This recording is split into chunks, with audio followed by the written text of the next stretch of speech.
అమరావతి రాజధానిగా ప్రకటించగానే అమరావతిలో అక్కడ స్థానికంగా పూలింగ్కి ఇచ్చిన రైతులు వాళ్ళ భూములు అక్కడ ధరలు ₹1,00,00,000 1,50,00,000 పలుకుతున్నాయి అనగానే దానికి వక్ర భాష్యాలు చెప్తా పాలకులుగా మీరంతా బ్లాక్ మనీని ప్రోత్సహిస్తున్నారా అంటే ఈ శుద్ధపోస హైదరాబాద్ రియల్ ఎస్టేట్లో ఇక్కడ జరిగే ట్రాన్సాక్షన్స్ అన్నిటిలో క్యాష్ కాంపోనెంట్ లేకుండా మొత్తం వైట్ ట్రాన్సాక్షన్స్ నడుస్తున్నాయని చెప్పగలుగుతాడా? హైదరాబాద్కి ఆ నింద మోపగలుగుతాడా?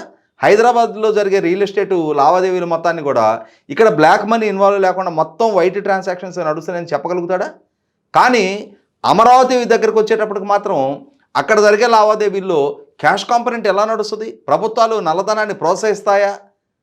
అంటే అక్కడ రైతులు వాళ్ళకేదో వాళ్ళ భూమికి ధర వచ్చింది అని చెప్పని సంబరపడే లోపు వాటికి కూడా వక్ర భాష్యాలు చెప్పే ప్రయత్నం చేస్తూ ఇతను జరిపిన చర్చలు నేను వినున్నా. అమరావతి మీద ద్వేషం వెలగక్కాడు, తెలుగుదేశం పార్టీ మీద ద్వేషం వెలగక్కాడు, చంద్రబాబు నాయుడు గారి మీద ద్వేషం వెలగక్కాడు. ఇతనెవడు అర్పకుడు? ఇతనికి మీద చంద్రబాబు నాయుడు గారికి పగేంటి? ఇతనేంటి? ఇతని స్థాయి ఏంటి? ఒక ఛానల్లో జర్నలిస్ట్. ఇతని మీద చంద్రబాబు నాయుడు గారు పగ పెంచుకోవాలా?